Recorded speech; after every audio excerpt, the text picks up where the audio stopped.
4절까지입니다. 사도행전 2장 1절로부터 4절까지. 신약성경 188쪽 사도행전 2장 1절로부터 4절까지입니다. 우리 한 목소리로 합독하시겠습니다. 시작. 오순절 날이 이미 이름에 저희가 다 같이 한 곳에 모였더니 후련히 하늘로부터 급하고 강한 바람 같은 소리가 있어 저희 앉은 온 집에 가득하며 불이 혀같이 갈라지는 것이 저에게 보여 각 사람 위에 임하여 있더니 저희가 다 성령의 충만을 받고 성령의 말하게 하심을 따라 다른 방언으로 말하기를 시작하니라. 아멘.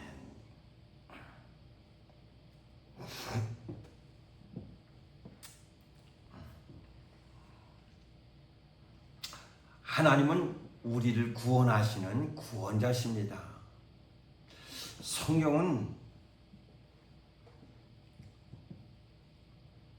창세기부터 요한계시록까지 우리 삶 속에 생겨나는 여러 가지 일들로부터 하나님께서 어떻게 우리를 구원하시는지를 자세히 말씀하고 있습니다.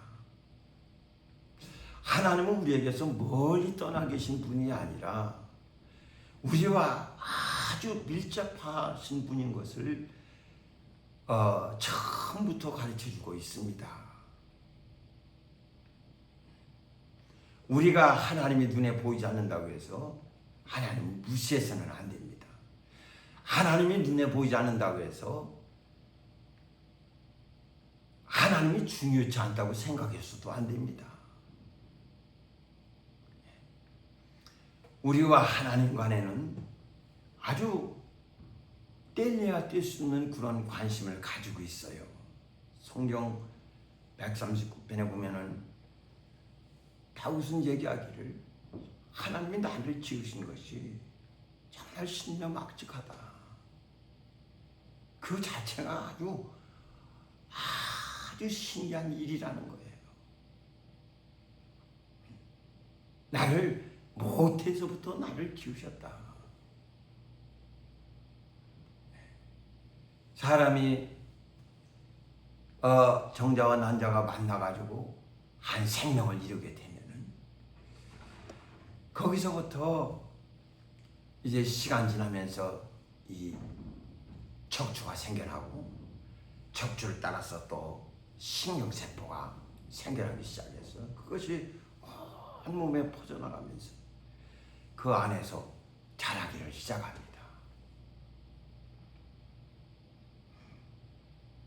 그냥 이렇게 생겨나는 것이 아니라 자라는 거예요. 식물만 자라는 것이 아니라 사람도 자라게 되어 있습니다. 우리가 예전엔 이런 미처 몰랐던 것이 과학이 발달하고 점점 더 볼 수 있는 눈들이 막 생겨나니까 전엔 보이지 못했던 것들도 눈으로 볼 수 있게 됐습니다. 그래서 2016년도에 노스 웨스턴 대학에서 이 생명에 관한 실험을 했는데 정자와 난자가 이게 딱 결합하는 순간에 이 난자 속에 있던 칼슘하고 그 다음에 이 정자에 있던 아연하고 이게 딱 부딪혀서 아주 부딪히는 그 순간, 수정되는 순간에 빛이 반짝이더라는 거예요. 그전에는 그걸 볼 수 있는 눈이 없어서 보지 못했지만은 이젠 여러 가지 물질, 우리가 MRI 같은 거 할 때 그 자기 몸에다 또 저용물질을 투입하고 또 다른 것들을 투입해가지고 사람 속에 있는 그 빛을 가지고서 이 사람 속에 있는 이런 병들을 이상 징후들을 찾아내는 것처럼 이게 볼 수 있는 물질이 발견되지 않았기 때문에 그렇지 그 후에 16년도에 볼 수 있는 이 형광 물질을 발견해서 그 전자현미경으로 바라보니까 아주 수정되는 순간에 이 빛이 번쩍이더라는 거야. 아이언 스파크라고 그러는데 아주 0.1초 그 짧은 순간의 빛이 반짝하더라는 거예요.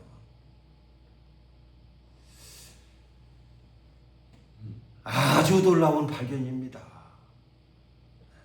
그것이 21세기 들어와서 이런 발견한 거니까 말이에요. 예수께서 말씀하시기를 빛에는 생명이 있다라고 말씀하시더니 생명이 생성되는 순간에 빛이 반짝이더라는 거예요. 그런데 예전에는 요즘은 인공수정들이 많이 발달하니까 그것으로 인해 더 자세히 관찰할 수 있게 된 거죠.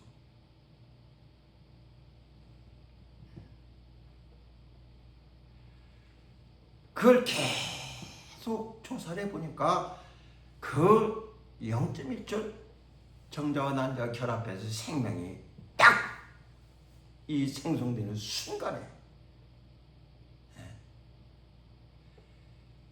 생성되는 그 순간에 그 빛의 밝기가 얼마나 밝으냐에 따라서 그 빛의 파동을 아주 밝은 이 배아들은 건강하게 태어나더라는 거예요. 그러니까 그 빛의 밝기가 얼마나 이 스파크가 밝으냐에 따라서 이 아이가 건강한지 아닌지 그것을 발견해낼 수 있다는 거예요. 그러니까 그때 딱 생명이 생겨나는 순간에 이젠 모든 게 다 결판이 나는 거죠.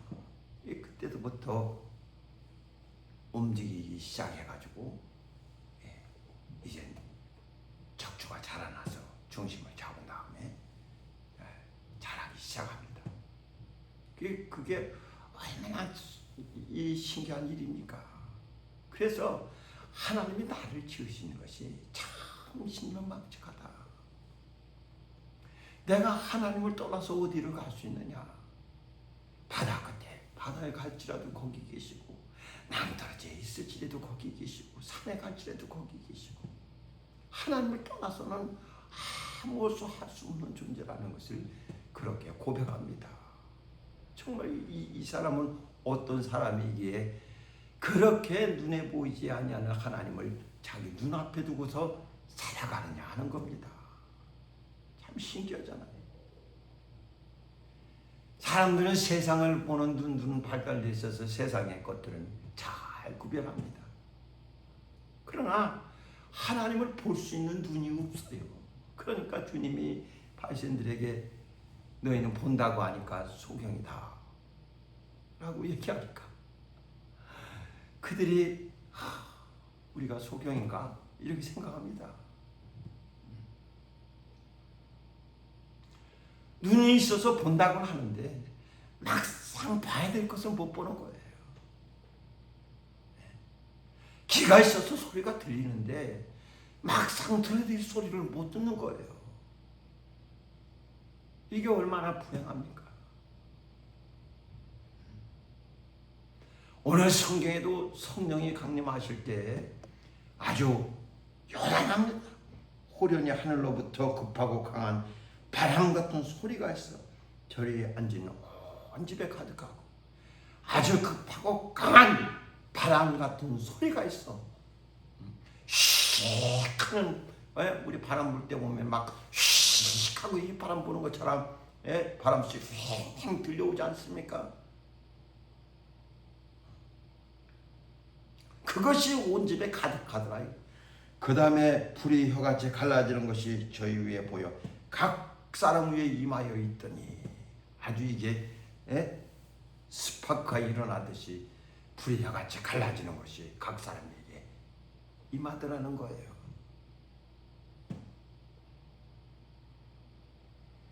이것은 그 당시에 있던 거기에 앉아있는 사람들이 이게 갑자기 무슨 일이야? 이렇게 느낄 수 있는 것이 아니라 그건 거기 있는 사람들이 이 바람이 확 불어오니까 야 이게 무슨 일인가? 왜 이렇게 추워? 이러는 것이 아니라 또 불이 같이 막 이 갈라지는 것이 막 저희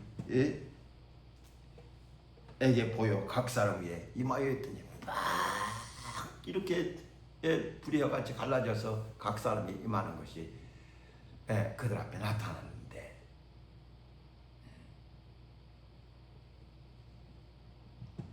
그들이 그걸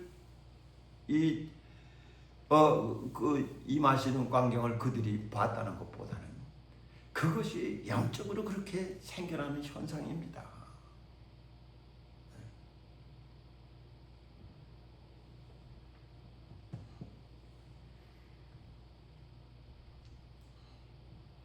성령이 처음으로 임하실 때 그걸 아주 자세하게 얘기하고 있어요. 그러니까 어느 누구에게 성령이 임하시든지 간에 이와 똑같은 현상이 있는 겁니다. 그것이 눈에 보이지 않는다고 해서 없는 것이 아니라 그때만 있는 것이 아니라 성령이 임하시는 광경이에요. 성령이 임하시는 아주 현상이에요. 그게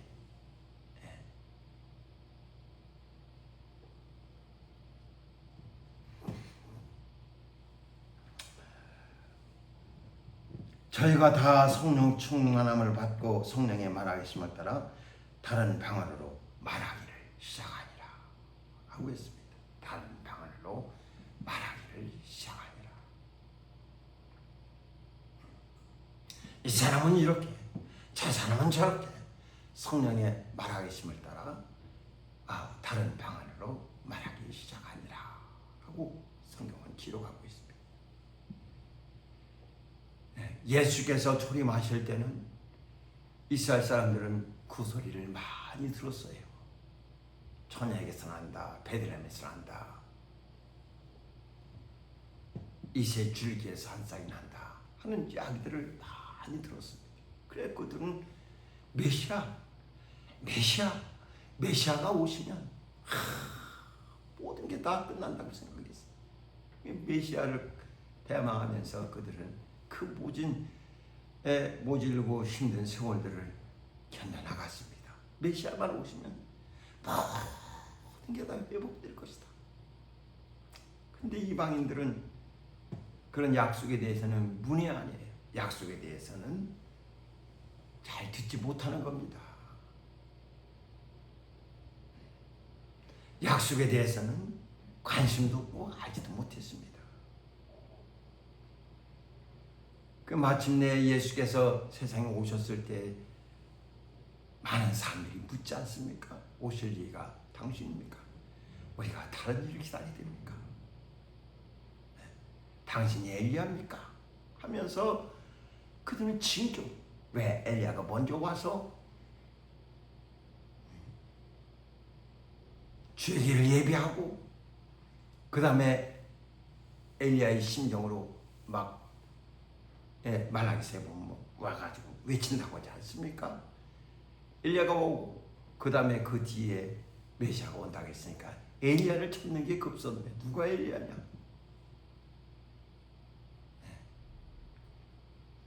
그 주님이 사람들이 나를 누구라 하냐 할 때 엘리야라고 합니다. 예레미야라고 합니다. 하면서 막 예수에 대해서 의견이 분분했지 않습니까? 그럼 그 뒤에 이제 오시는 이 엘리야 뒤에 오시는 이가 있어요. 그래서 예수께서 친히 요한을 갖다가 저가 엘리야라고 했지 않습니까? 외친 자의 소리가 있어. 광야에서 주의 길을 곧게 하라 하면서 막 예수가 오시는 길을 곧게 하기 위해서 친히 요한이 광야에 가서 외치기 시작했습니다. 마침내 예수께서 세상에 오셨어요. 오실 때에 그들은 예수 오시는 거 많이 알고 있어도 그들이 알고 있던 상식, 그들은 나름대로 상상했을 거예요. 처녀의 몸에서 난다니까 처녀의 몸에서 이 어떤 처녀가 아기를 낳는가, 처녀가 아기 낳았다는 소식이 들려지기를 간절히 바랬을 겁니다. 그러나 주님은 정은한 여자, 아직 결혼하지 않은 정혼한 여자 마리아에게 은혜를 베푸셔서 그를 수태케 하시고 마침내 예수 그리스도가 그를 통해서 세상에 나왔습니다. 사람들이 이 일방적으로 생각하는 건 틀려요. 또 분명히 베들레헴에서 나셨지만은 그러나 또 나사렛에 가서 사셨어요. 그러니까 사람들은 그냥 베들레헴에서 나가지고 거기서 자라서 거기서 사역하실 뿐만 생각했지만은 이렇게 거기다 천만 찍고 나사렛 사실 줄 어떻게 알았습니까? 그러니까 하나님의 뜻을 안다고 해서 다 그것대로 되는 게 아니에요.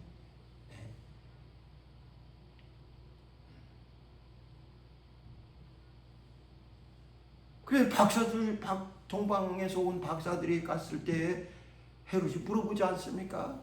지도자를 불러가지고 성경에 능한 자들 불러서 그리스도가 어디서 나왔냐? 메시아가 어디서 나왔냐? 유대 땅 베들레헴입니다. 그래서 동방 박사들이 알아본 때를 기준으로 해서 2살 아래를 다 죽여버립니다. 왜? 별이 나타난 때가 언제인지 자세히 물어봤거든요. 물어보고 나서 별이 언제 나타났고 우리가 그때부터 시작해가지고 이제 여정을 시작해서 지금 여기까지 한 1년 걸려서 왔습니다. 그리고 이제 그들이 거기로 돌아가고 그러면은 이제 1년 정도 지났으니까 그래서 2살 안에 아이를 싹 죽여버릴 정도로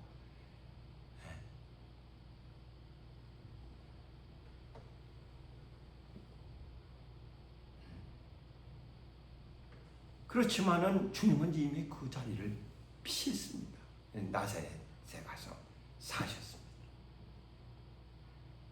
그러니까 하나님의 뜻을 사람들이 생각하는 것처럼 그렇게 생각한다고 해서 다 되는 것이 아니라 하나님의 말씀을 잘 들어야 됩니다. 하나님의 말씀을 끝까지 귀 기울여서 들어야 됩니다. 그렇지 않고 자기가 생각한다고 해서 꼭 하나님의 역사를 할 수 있는 것은 아닙니다. 끝까지 귀를 기울이고 너희는 나와서 귀를 기울이고서 내 말을 들으라. 이렇게 하나님께서 우리가 지속하여 하나님께 귀 기울이기를 원하시지 않습니까?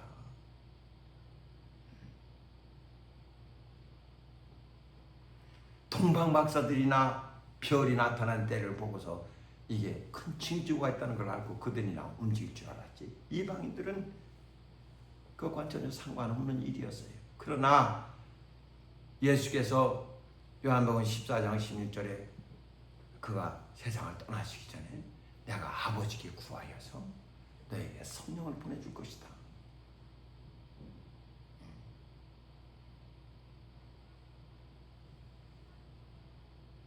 또 요한복음 15장 26절에 내가 너에게 보낼 보혜사 성령 너에게 보낼 성령 하시면서 진리의 영이 너에게 오시면은 너희는 진리의 영을 순종하도록 성령을 순종해야 된다. 가르쳐 주셨지 않습니까? 이건 처음으로 제자들이 처음으로 들은 말이에요. 메시아가 오시면 모든 게 다 끝나는 줄 알았어요. 그래서 예수께서 하늘에 오르시기 전에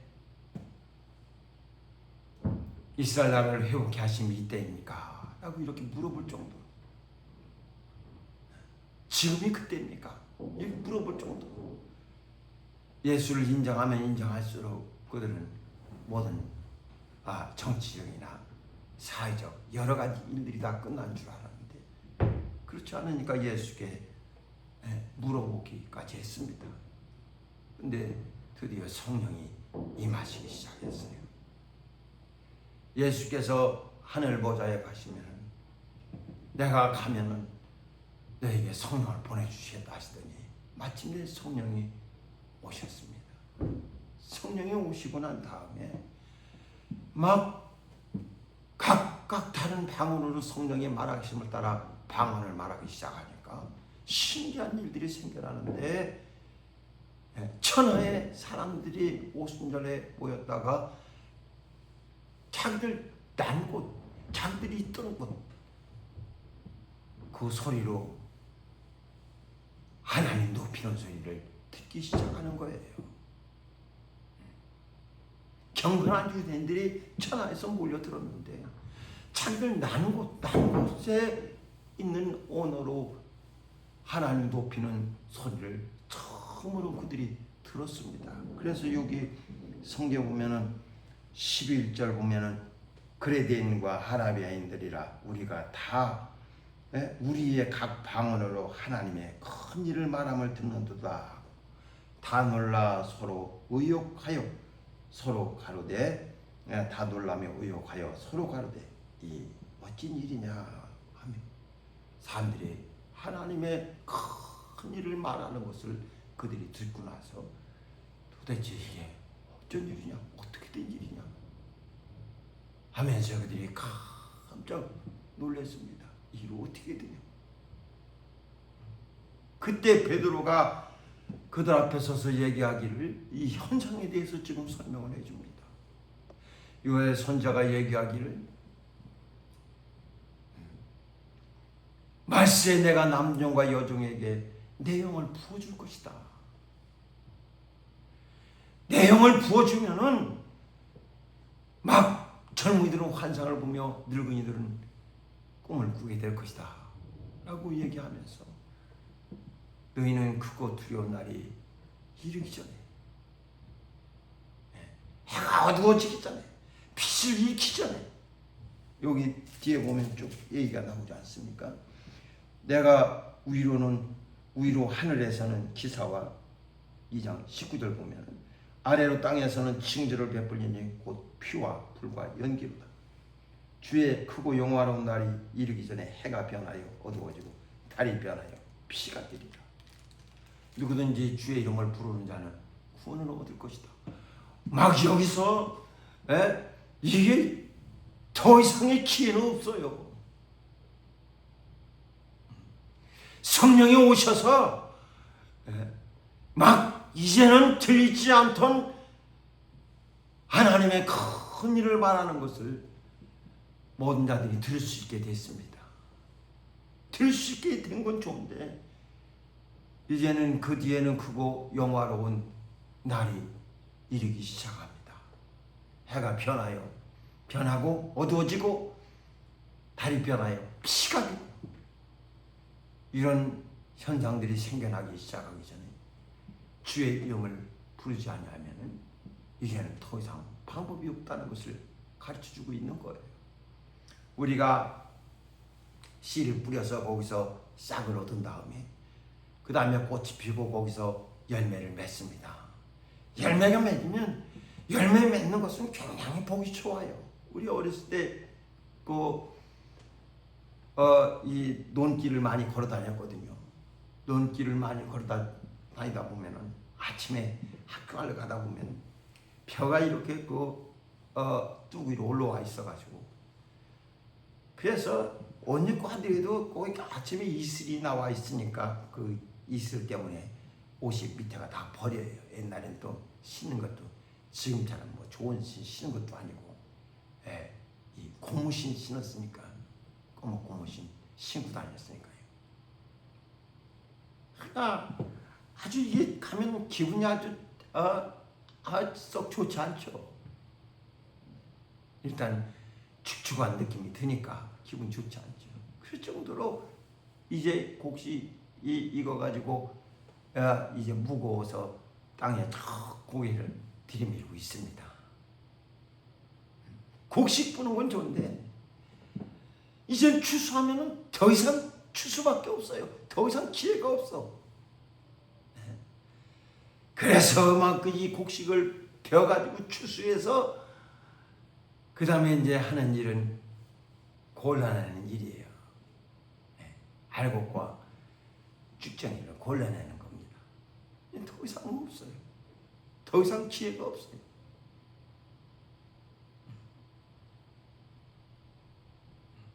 천국이 뭐냐? 천국은 마치 어부가 그물을 바다에 던져서 끄집어낸 것과 같다. 바다에 던져서 끄집어낸 다음엔 작은 것들은 버리고 큰 것을 창고에 들이는 거예요. 가져가는 거예요. 걸려나온 것까지는 좋은데 작은 것은 버려지는 겁니다. 그게 천국이에요. 출세가 되면 기쁘긴 한데 그러나 거기서 이젠 알곡과 쭉정이가 완전히 구별되는 겁니다. 한쪽에서는 기쁜데 창고에 들어가는 곡식을 보면 기쁜데 또 한쪽에서는 쭉정이들이 쌓여가지고 태워버리지 않습니까? 성령이 오신 것으로 이젠 모든 것이 다 끝나요. 주의 이름을 부르지 않는 자는 더 이상 구원이 없어요. 누구든지 주의 이름을 부르는 자는 구원을 얻을 것이다. 이제는 더 이상의 방법은 없습니다. 우리에게 더 이상 주어진 기회가 없습니다. 주의 이름을 부르든지 아니면 부르지 않든지 두 가지 뿐이에요. 더 이상 어떻게 할 수가 없어요. 마지막 방법입니다. 성령이 오신 것까지는 아주 기쁘고 즐거운 일이고 좋은 일인데 성령이 오심으로써 그가 오시면은 주에 대해서 의에 대해서 심판에 대해서 책망하시게 될 것이다. 죄에 대해서라 하면 제가 나를 믿지 아니하며 믿지 않는 것을 강력하게 말씀하신다는 거예요. 그 다음에 의에 대라면 내가 아버지께로 가니 내가 아버지께로 가니 더 이상 의가 없어요. 심판에 대하리라 하면 세상 임금이 심판을 받았습니다. 이미 세상 임금이 이젠 완전히 성령이 오심으로써 그의 불의가 완전히 드러난 겁니다. 이제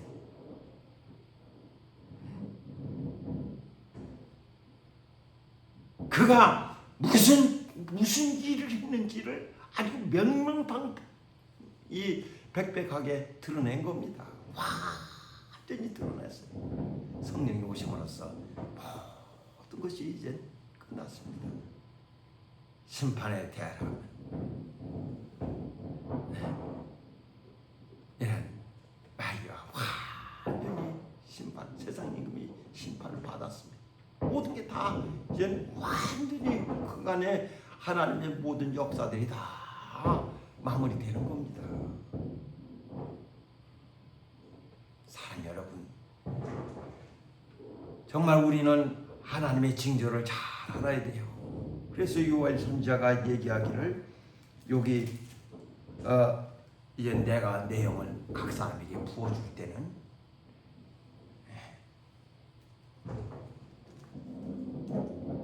모든 육체에게 내 영을 부어줄 때는 이젠 위로 하늘에서는 기사와 아래로 땅에서는 징조를 베풀리니 곧 피와 불과 연기로다 하면서 이런 큰 징조들이 있을 것에 대해서 얘기하고 있습니다. 이 혼란한 가운데 누구든지 주의 이름을 부르는 자는 구원을 얻는다라고 마지막 희망의 빛을 우리에게 비춰주었어요. 그래서 예수께서 말씀하시기를 너희는 온 천하에 다니며 만민에게 복음을 전파하라 라고 말씀하시고 너희 말을 듣고서 침례를 받는 자들은 구원을 얻을 것이다. 이제는 우리에게 주어진 것은 복음밖에 없습니다. 복음을 듣느냐 듣지 않느냐, 복음을 듣고서 주의 이름을 부를 것이냐 아니면 부르지 않을 것이냐, 이제는 거기에 우리 일생 일대의 삶이 결정되는 겁니다. 더 이상 기회는 없어요. 성령이 오심으로써 모든 것이 다 이젠 마무리가 되는 겁니다. 많은 학자들은 성령이 임하시는 것이 그 시대에 초대교회 때 단회로 이루어졌다. 그래서 지금은 뭐 믿을 때 성령을 받는다나 그렇게 말하고 있지만은 그때뿐만 아니라 모든 믿는 자들에게 성령이 임하시는 광경은 다 우리 눈에 보이지 않는다고 해서 무시할 것이 아니라 이 현상과 다 똑같은 겁니다. 하나님의 큰 일 말하는 것을 드디어 이방인들이 듣기 시작했습니다. 그리고 복음이 막 전파되기 시작했어요. 오늘날도 교회 보면은 성전이다 하는 얘기들을 많이 해요. 교회는 성전이 아니에요. 우리가 진 교회는 이 건물이지 성전이 아닙니다. 예배하는 예배당이지. 그런데 거기다가 대성전, 소성전 또 구별해 놓고 있어요. 주님이 이 성전을 하려고 온 제가 언제입니까? 또 너희는 성령이 거하시는 성전인 것을 알지 못하느냐? 이렇게 우리에게 말씀했는데, 그 예수 믿는 자들이 모여있는 이런 공동체 모임이었었는데 이것이 또 어느덧 이렇게 바뀌어가지고 교회가 돼서 거기다 또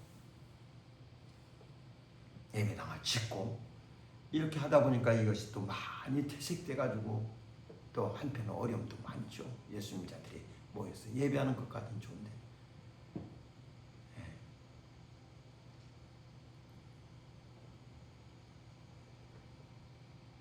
우린 하나님이 우리에게 이런 기회를 주셨을 때 이제 우리는 잘 분별해야 됩니다. 그리고 성령이 오신 것은 우리에게 굉장히 중요한 일이라는 것을 우리 잘 깨달아야 됩니다. 더 이상의 기회가 없어요. 더 이상의 방법이 없어요. 이제는 하나님은 모든 사역을 다 예수께서 세상에 오셔서 이젠 마귀를 심판하는 일을 하시고 죄를 정결케 하는 일을 하시고 그래서 하나님 보좌 우편에 앉으셨습니다. 모든 사역을 다 마치시고 이쯤에 마지막 추수할 때가 돼서 성령을 보내셔서 각 민족들을 추수하시기 시작하는 겁니다. 여기서 하나님의 말씀을 듣는 자들에게는 구원이 있을 것이고 주의 이름을 부른 자들에게는 구원이 있을 것이고 주의 이름을 부르지 않는 자들에게는 이제는 더 이상의 방법은 없습니다. 사랑하는 여러분, 우리 세상 살아가는 동안 하나님이 우리에게 주신 절호의 기회, 이 구원의 기회를 잊지 마시고 우리 모두가 다 정말 성령 충만해서 믿는 자들은 성령으로 온전히 복음 증가하는 일에 사용되어지고 또 그 소리를 들었으면 예수 이름을 부르고 주 이름을 불러서 모두가 다 주 앞에 무릎 꿇고 그의 은혜를 얻으려고 해야 될 것입니다. 성령이 오신 것은 한편으로는 우리에게 큰 기쁨의 역사지만 한편으로는 우리 인류의 아주 이게 마지막 모든 사역의 마지막이 우리 앞에 있다는 것을 우리는 또 알아야 됩니다. 이쪽으로는 막 젊은이도 환상 보고 들기도 꿈꾸니까 하나님의 영이 부어질 때는 좋은 현상이지만은 또 한쪽은 하늘의 징조와 땅의 징조 이런 것들을 막 하나님 베풀어서 이제 더 이상 방법은 없다. 그런 날들이 일으키기 전에 누구든지 주의 이름을 부르는 자는 구원을 얻으리라 했으니 여러분 평생 예수 이름을 불러서 정말 하나님 나라를 맞이할 준비를 잘 감당하는 신앙인들이 되시기를 주의 이름으로 축원합니다. 기도합시다. 시간 우리 기도할 때에 내게 아주 이 생명 구원을 베풀어 주신 하나님께 감사하시고 우리 모두가 다 성령 강림함으로 모든 것이 결정된다는 것을 잊지 마시고 할 수만 있으면 세상에 있는 동안 정말 주의 이름을 불러서 우리는 하나님의 구원의 반열에 들어서야 될 것입니다. 또 할 수만 있으면 모든 자들에게 복음을 전해서 그들이 다 어둠을 벗어버리고 주께로 나올 수 있도록 우리 시간과 또 우리의 노력을 아끼지 아니하는 삶이 될 수 있도록 다 같이 합심하여 하나님 앞에 기도합시다. 걸어가시는